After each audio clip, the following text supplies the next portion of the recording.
Welcome back to the channel. We've got some vintage Kenner Star Wars action figures that sold on eBay, and I try to provide some price guides for you guys so you guys can see what's selling out there in case you are looking for anything in particular. You can always leave me a comment on any of my videos saying, hey, I'm looking for XYZ. What do the prices look like?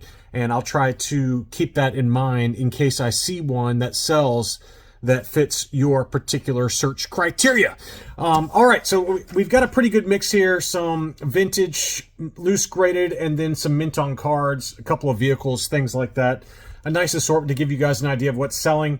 The first one is an AFA 85 no toe dent blue snaggletooth, old case style, but a very nice example.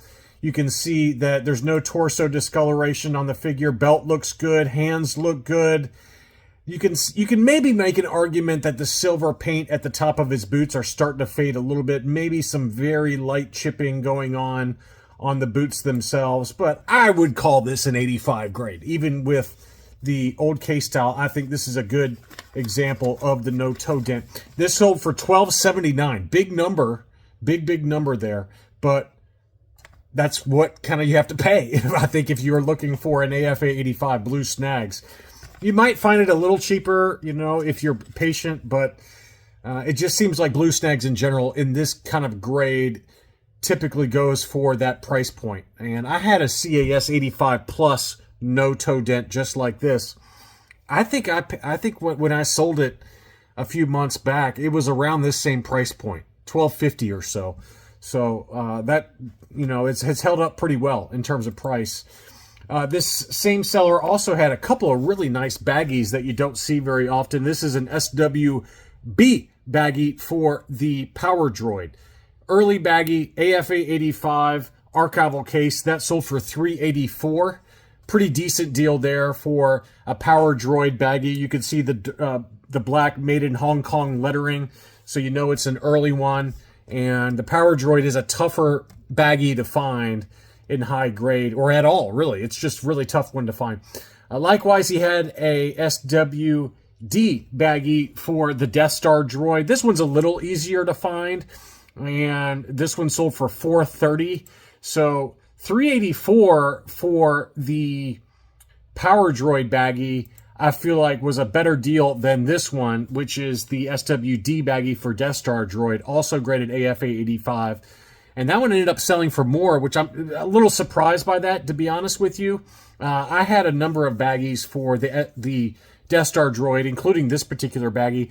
Mine might have been a slightly lower grade, but you know, it was just really tough to get anybody interested in them. So a little surprised that one went for more than the Power Droid baggie, just because the Power Droid baggie typically does not come up nearly as much.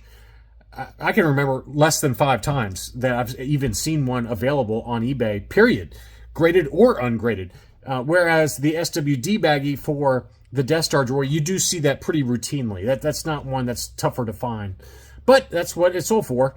Vaults of Yavin had an AFA 85 Droopy McCool new case style. I really like how AFA encases the band members, and this is a really clean example. That one was listed for $600, which seems ridiculous to me, but it did end up selling for $400 in a make an offer situation, which feels a little closer to reality. So that is the Hong Kong example.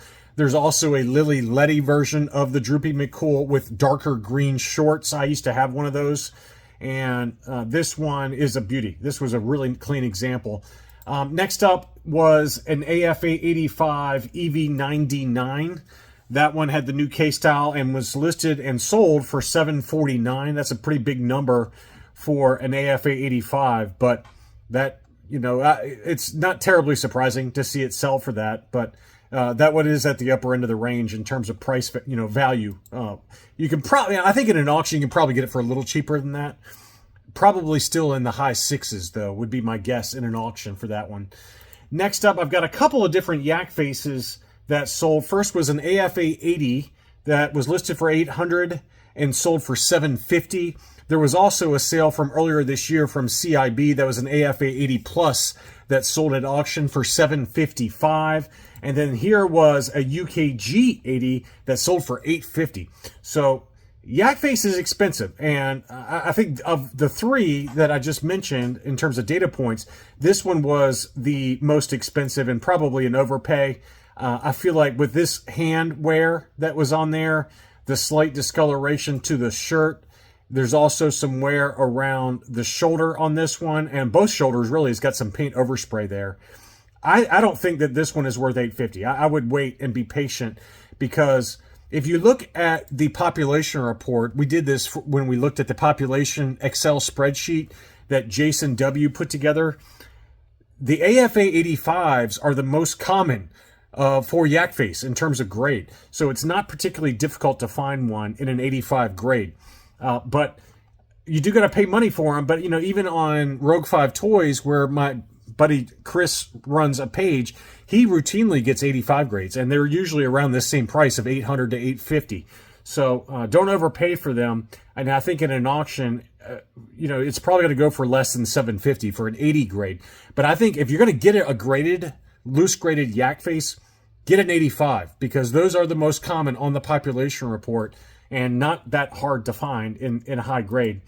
Next up was another Hollow Cheeks Tuscan Raider. I think the seller sold one and then he relisted it because it came back up on the market. It was a very clean example of the Hollow Cheeks that we covered in a different video. But look how clean that paint is on that one. But it sold and then he got relisted, so I guess somebody was a non-payer. But it did sell at $600 for a very clean looking Hollow Cheeks Tuscan Raider. We had a very nice looking R2-D2 pop-up lightsaber. That's about as clean as you'll find on a sticker for the pop-up lightsaber. Usually the sticker has really yellowed a lot, but $658 in an auction I thought was a great deal. Really good deal for that one. That looks to me like an 85 grade. Maybe it gets less than that, but I think based on the photos, it's a minimum of an 80 grade, but it's got a really good shot at an 85 grade for how clean that sticker is. Next up, some mint on cards. We had a 12-back C AFA 80 Darth Vader, clear blister, no price sticker, unpunched. That sold for $28.50. $75, $80, $85 on that one. So that one did sell at $28.50. We had some 12-inch line figures that did sell. Again, this is the same seller that had the mint and sealed box Boba Fett that I covered in a different video. But they are this one was located in Texas. It's weird. So I don't know what's going on here, okay? Because the same seller had some showing as located in China and then some located in Texas. So that concerns me. That it makes me think that this seller's account got hijacked by somebody. But I'm assuming that it's legit, okay? So this was a factory sealed Obi-Wan, but the Boba Fett that the same seller had on the photos were showing it on the stairs, except the location in the lower right here, it says located in Marble Falls, Texas. That one said located in China. So something's going on there. It could have been he accidentally put in the wrong address, but that makes me think that the account got hijacked, honestly. This one is a mint and seal box and sold for $380, which is a low number. And maybe the market realized that something funny is going on there. Next up was a no longer factory sealed, but a super clean example of the 12-inch line Jawa. And it included a sliding acrylic case. The seller did mention that it was no longer sealed on the top of the box, but that was a really clean example, a very good one to send in for qualified grading. That one sold for $549. We had a pretty rough look. I don't know what happened here. I don't even remember pulling this one up. This one got pulled up by accident. I've got some weird stuff going on. So yeah, this one's not even sold yet. So I don't know. I don't know why this one popped up. But next up, some other actual sales on eBay. This was a 75 grade from Brian's Toys. That was the 21 back transition card Hammerhead. Unpunched, clear blister, very clean. It was listed for $800, which felt a little high to me, but it did end up selling for best offer accepted of $680. So $680 on that one. Look how beautiful the blister is on that. $75, $80, $85. And again, that's a transition only the first 21 figures appeared on this ESB card back, so it's a little tougher to find this particular card back for certain characters. But that one did sell $680. What else do we have here? This is that one that I had in a what to buy video. It did not make it to the what to buy video before it did sell. It was an archival 32 back B AFA 75 for Luke Bespin at $650. I mean, I'm surprised this one stuck around as long as it was on the market for about a week. And so I finally included it in the what to buy video. And then before the what to buy video even aired, it sold, of course. So it never fails. But this one was an archival AFA 75, and it did sell at $650, which feels like a good deal to me. All right, this one I did not see, but it did sell, and whoever bought it used an eBay affiliate link that I never sent out for it. So whoever ended up buying this, I just want to say thank you, because I did get credit for that through the eBay affiliate program. It really means a lot that you used an affiliate link. I don't remember sending this out, but maybe you just found it on your own, but you happened to use a link. So whoever it was, thank you very much. But this was a 41 back A survival kit offer, Boba Fett. Obviously, this has got the fairly well known at this point, at least on my channel. If you watch my channel enough, you know that a lot of these ESB Boba Fetts, the plastic that they used for them were really terrible, and they degrade really easily, as you can see on this one. This one has got some very noticeable whitening to the blue portion of Boba Fett's uniform. That's very common for these ESB Boba Fetts. I don't know what it was about these particular ESB Boba Fetts, and I'm looking on the back here to see if I can find the factory code for it, and because some of the factories, it happened a lot more. Yeah, so you can see the K right next to the Greedo there. That means it was made in the Cater factory over in Hong Kong. And that's a pretty common thing for the early Cater factory Boba Fetts. And eventually, when they moved over to the Return of the Jedi line, they switched over to, I guess, a different type of plastic. So this degradation issue didn't really happen that much, if ever. You don't really see this issue where the figure whitens like this. You don't really see that with Return of the Jedi Boba Fett's very much, if at all. But with ESBs, it's very, very common, so you just got to be aware of that when you're buying it. But anyway, this one was listed for $22.50. The best offer accepted on that was $1,700. And again, thanks whoever bought that.